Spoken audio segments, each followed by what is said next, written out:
The Johns Hopkins Science Review, presented by the Johns Hopkins University and WAAM in Baltimore.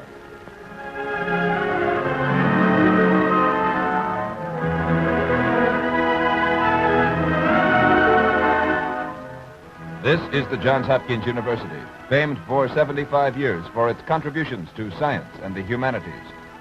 Here in its many laboratories, Hopkins scientists are constantly probing into the still unknown secrets of science, which, when discovered, will be translated into benefits to be enjoyed by you, the people of America. Each week, we look over the shoulders of today's scientists and catch a glimpse of the results of their research.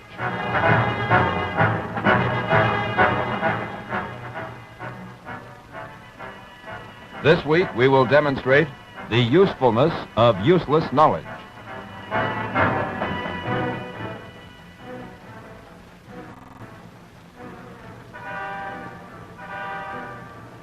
To introduce this week's program, here is Lynn Poole of the Johns Hopkins University. Greetings, ladies and gentlemen, and welcome to another Johns Hopkins Science Review. A few weeks ago, I was showing a friend of mine through one of the laboratories at Johns Hopkins University where he was talking with a research scientist. And he asked this scientist a question. He said, "This is all very wonderful, but what does it mean? What value has it? How can you use it?" The scientist said, "I don't know. I'm just looking for some answers." So I referred my friend to an article in the October issue 1939 of Harper's Magazine, written by Dr. Abram Flexner. Now, this article was called "The Usefulness of Useless Knowledge," and it's all bound up with the definition of the meaning of a university. We'd like to try to answer that question for you tonight of what a university is, and I know of no one more capable of answering that question than Dr. Abel Woolman of the Johns Hopkins University, who is here with us tonight. Dr. Woolman, I wish you would begin by trying to answer for us the question of what is a university. That's a question that's been debated, of course, for centuries. There are as many definitions of what a university is as there are people, and as there are people with various interests. Some people say it's a place for students.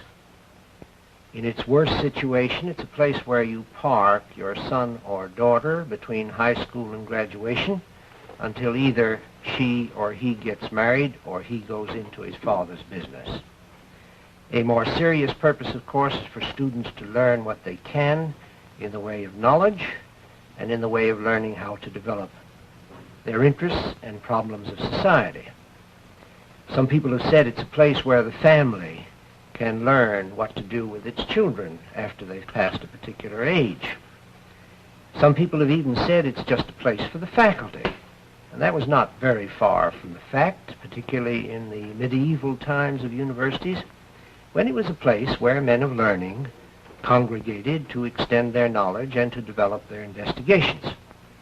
In its broadest sense, of course, a university is for society, to develop those things which would make society happier, which would give it an opportunity to lessen its troubles, which might even in a material sense learn to live both more adequately and better.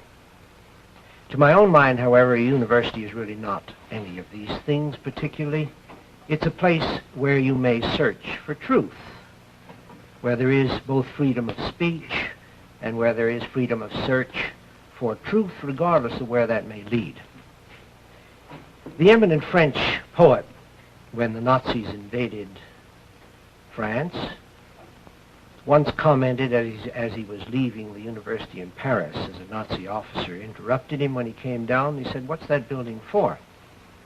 "Well, that's a building," he said, "in which speech is free and where the search for truth can be carried out without any difficulty and without interference." That's really a great accomplishment. And what do I mean by the search for truth? That's a very abstract kind of a statement. Everybody searches for truth. Everybody who has any morals or any ethics feels that he is always on the lookout for truth. But I should like to illustrate what I mean by the search for truth by several case histories, not too many, but a series of them. And my first case history has to deal with a fellow named Josiah Willard Gibbs, a good old New England name, And who in the world was he? He has a connection with Hopkins, it so happens. About 3/4 of a century ago, he was asked to come down to Hopkins to lecture. Daniel Coit Gilman, who was then president of the university, and who had an uncanny capacity to pick out young, promising minds, invited him to come down there to lecture. Roughly about the same time the university was born, only a few years thereafter. He lectured on analytical mechanics of all things. I doubt whether anybody really in this room or elsewhere in most parts of this world cared very much about that subject, and at his lectures he probably had a dozen or at the most 24 people who were equally interested in such abstract and abstruse things. Well, what was so remarkable about this man, then? Well, this man was remarkable in a variety of ways. One, in a very material way, he was remarkable because when we brought him down here to lecture at Hopkins, he had been teaching at Yale then for 10 years, at no salary. I think in that sense he was remarkable, even for that day. He had a modest income, which would amount to a few pennies these days. He was probably also remarkable in another sense. He was virtually unknown then and unknown now to 99 9/10% of the people in this country and probably to the people in the world. We offered to bring him down to Hopkins as professor of theoretical physics at the handsome salary of $3,000 a year at that time. He was remarkable in another sense. He had been teaching up there for about 7 or 8 years, and in that time he had 7 students. Some of whom he used to see once in a while. He had no particular fancy for lecturing. He was remarkable in another sense. He very rarely lectured. He was quite unknown to most people. In a true sense, he was remarkable because the effect of his work. Well, what effect did he have on the world? Well, he wrote a paper once, and in his lifetime he wrote perhaps only a half a dozen. The paper had a very fancy title. It was called The Equilibrium of Heterogeneous Substances, a very fascinating and dramatic kind of thing which very few people understood. It was very brief. It appeared in a relatively obscure periodical. It was read abroad as much as it was in this country by a handful of men. But it is said by people who know that he made an impact by virtue of those papers, which were highly mathematical in character, very theoretical in nature, on a series of industrial processes, and I shall merely enumerate them to give you some impression of why I think he was important. In the first place, he revolutionized metallurgy. He made extensive contributions by virtue of his work in mineralogy. He affected the whole science of petrology, or the study of rocks and their like. He had a great impact on theoretical chemistry. He had a great deal to do with earthquakes and volcanic action. He virtually supplied the basis on which new alloys were produced. He had a great deal to do with the heat treatment of metals, which today is considered to be a very modern industrial process. He had much to do with the production of Portland cement, in the manufacturing processes of most of the heavy industries that we know today, in the electrochemical industry. He had a great deal to do with catalysis, which those of you who read the ads in the oil industry, the petroleum industry in general, is now known as a modern invention. He even had something to do with the atom bomb in that he described, quite accurately, the molecular constitution of materials that far back. Well, as you describe him, Dr. Woolman, it seemed to me that he was very much like Henry Rowland and Ira Remsen in his effects. He had one characteristic in common with those, and I think that's worth pointing out. Aside from the fact that he collected no salary for most of his life, aside from the fact that he was relatively unknown, he was a kind of a simple, contemplative guy, the kind of a person that you say has his head in the clouds. What earthly use could he be to anybody? He was of serene nature. He was undistracted by personal ambition, and he was completely unconcerned with rewards. He didn't seem to care whether anybody read his papers or not. He certainly had no idea, and certainly had no concern as to whether it had any industrial application. That was true of Rowland, who's my second case history. He was at Hopkins for a great many years. He worked in a kind of a little cubbyhole downtown in one of the buildings that has since been torn down on Howard Street. He struggled for years, marking lines on a metal plate.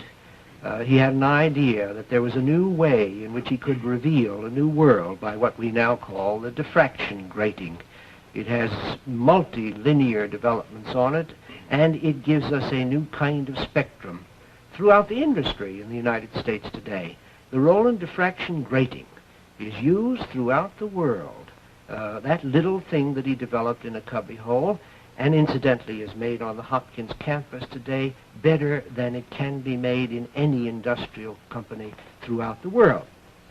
His practical applications in electricity with dynamos, with transformers, as you move through any power plant in the country, it owes a debt to this second individual, again quite unknown.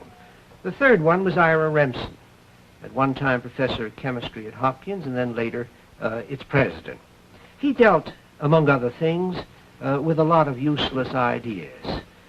Purely incidentally to some of his other work, he developed and produced saccharin, probably known to every man, woman, and child in the world, and certainly known to every diabetic in the world. It's a substitute for sugar. As you know, it has many, many thousand times the sugary taste and value that ordinary sugar has. It probably, in turn, revolutionized the world in many industrial processes. Again, that was not known when he was searching for it. It was while he was looking for something else that he found this particular compound. Well, in the end, Dr. Woolman, what would you say that these things mean to a university?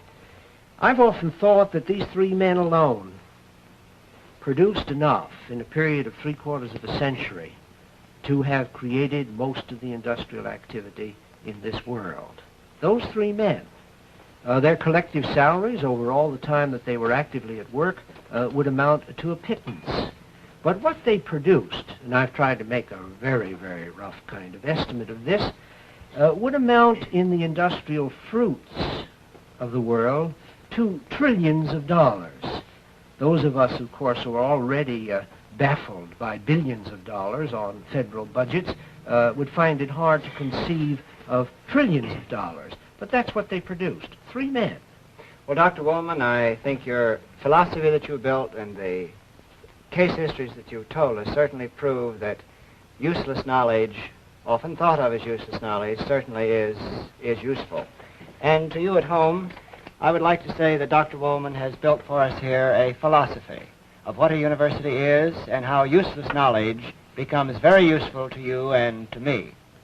But we'd like not to stop there. We'd like to give you a few demonstrations in the field of medicine to show how useless knowledge becomes very useful. And with us we have this week Dr. Francis F. Schwenkter of the Johns Hopkins Hospital to give us these demonstrations.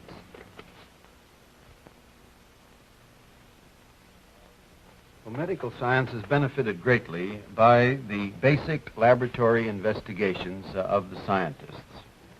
To use only one example, the physicists and the electrical engineers have themselves produced the tiny electric light bulb which makes it possible to develop instruments which can be introduced into the human body. We can show you one of these tiny electric light bulbs, and it is no larger in size than a grain of wheat. And yet this little electric light bulb attached to an instrument such as this bronchoscope, which I show you, can produce the illumination so that the instrument can be introduced into the lung of a patient, and the physician can see what the diagnosis is and in some cases remove tumors or even foreign bodies such as inhaled tacks or safety pins. Now I'll demonstrate how this instrument works in the body on a chart which we have here showing the patient in the proper position, and the instrument is introduced down into the trachea until it reaches the lung. And looking through this area here, the physician is able to see through this tube, by the use of the light, exactly what the situation is. Now, instruments such as these have also been used even to go into the cavities of the brain itself. And this reminds me that one of the most important investigations which has ever been done in brain surgery was done at the Hopkins by the celebrated Dr. Walter Dandy. And he worked out a method for injecting air into the brain after the removal of spinal fluid so that the brain could be visualized. I think that this is called pneumoencephalography. Now, pneumoencephalography is a long word, so that let's break it down into its components.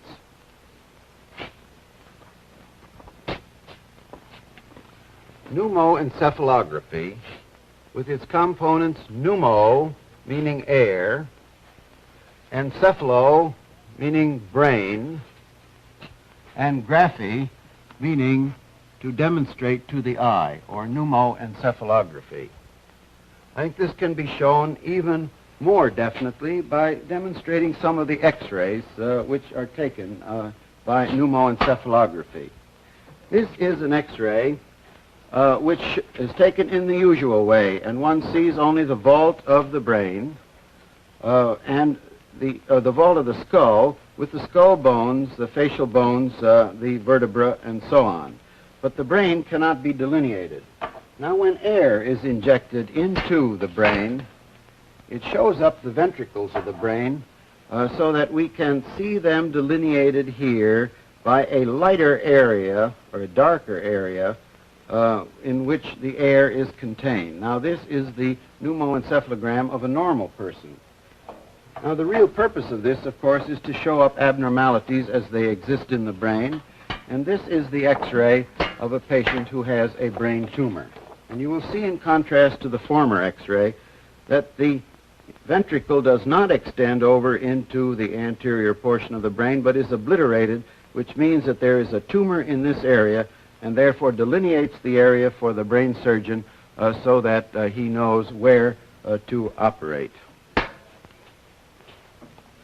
Now, Dr. Dandy, working in the laboratory, along with Dr. Blackfan, worked out the entire method of the circulation of spinal fluid from the brain, how it was formed, how it was circulated, and how it was reabsorbed. And this discovery was actually as important to medical science as the discovery by Harvey back in the Middle Ages of the method of circulation of the blood.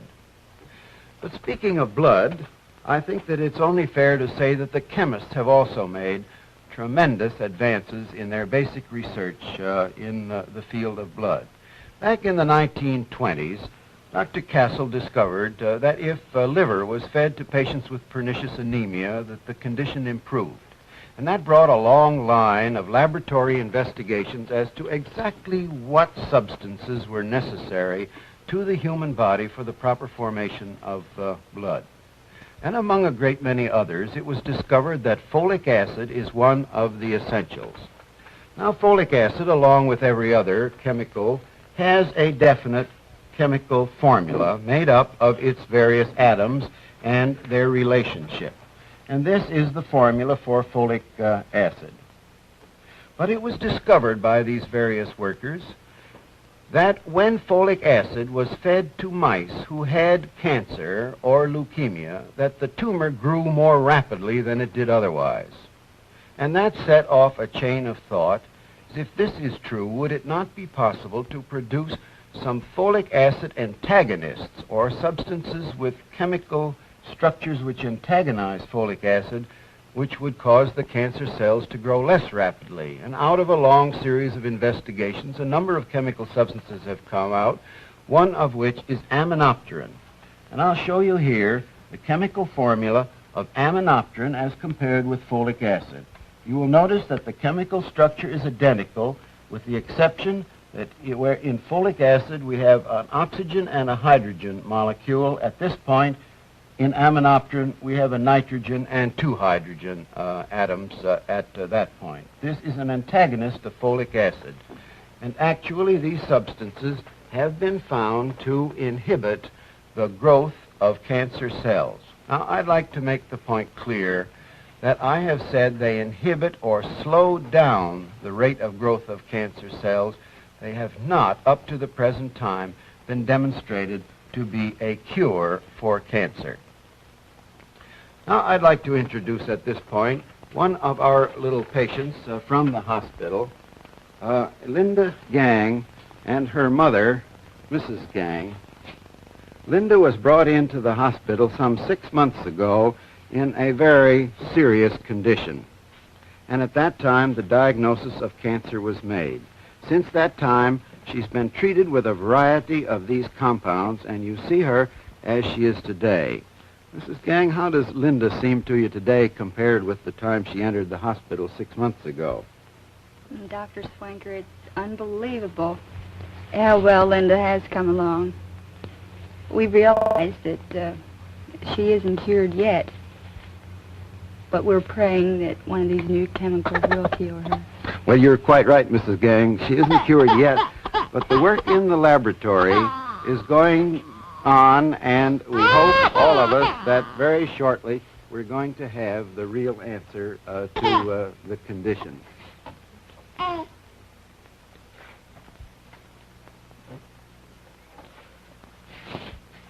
I think that all of us are familiar with the Blue Baby operation, which is another one of the advances which have been made in basic research. Dr. Tausig, working in the laboratory over many years, worked out the methods of the diagnosis of the various types of congenital malformations which occur.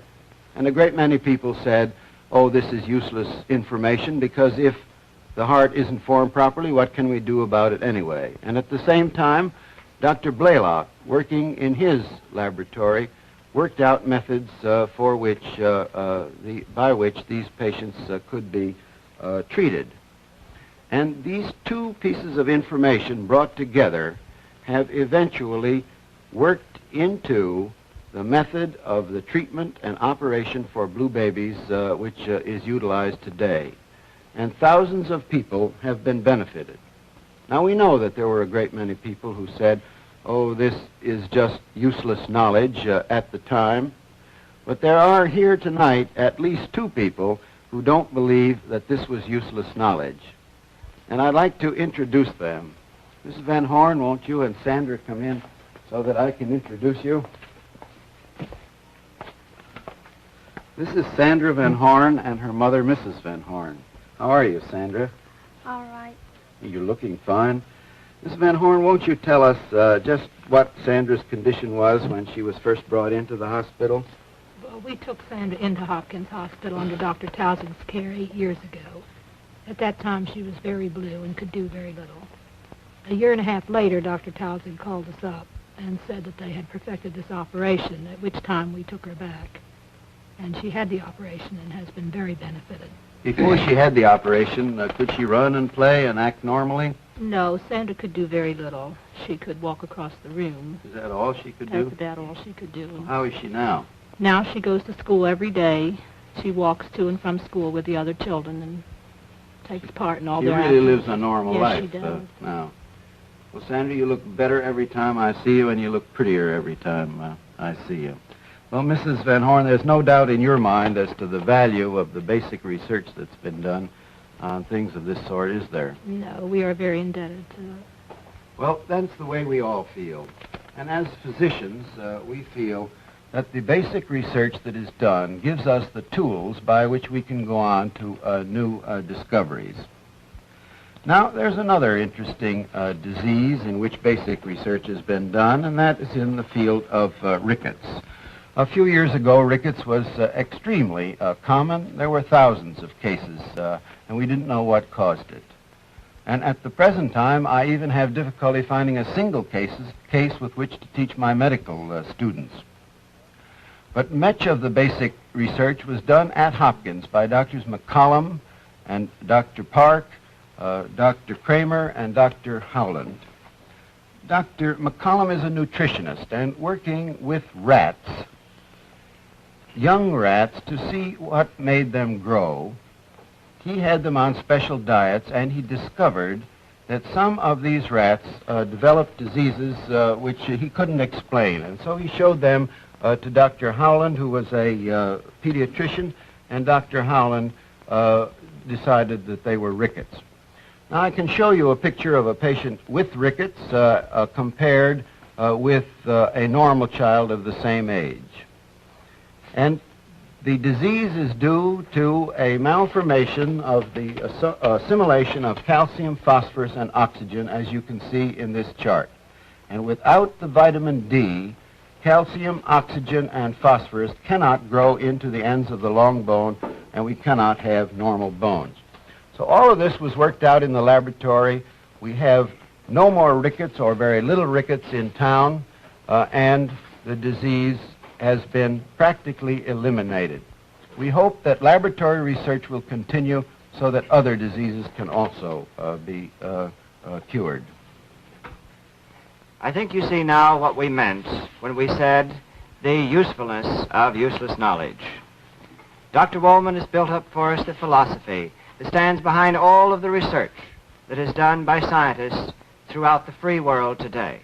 And this research may often seem useless to many people, but when you hear of a discovery, when you hear of a new development in any field of science, whether it be medicine, whether it be engineering, whether it be in chemistry, whether it be in physics or nutrition, you will know that behind this lies a long series of investigation in the laboratory, men who are seeking truthful knowledge, seeking new facts, which may seem useless at the moment, but they will become useful before very long.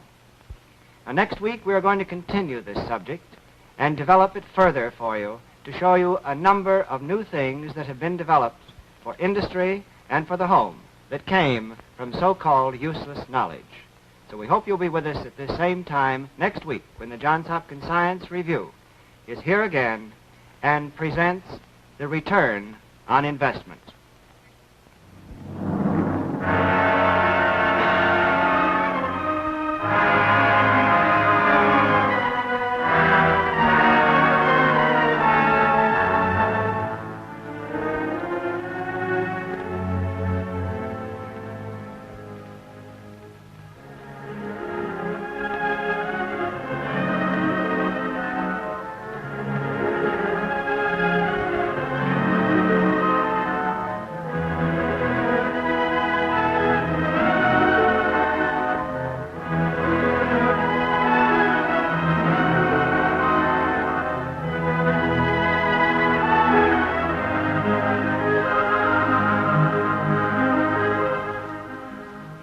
The Johns Hopkins Science Review is produced by Lynn Poole.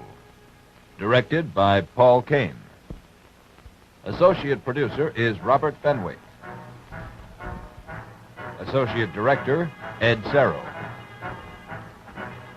Art direction is by Barry Mansfield. Your narrator has been Joel Chastman.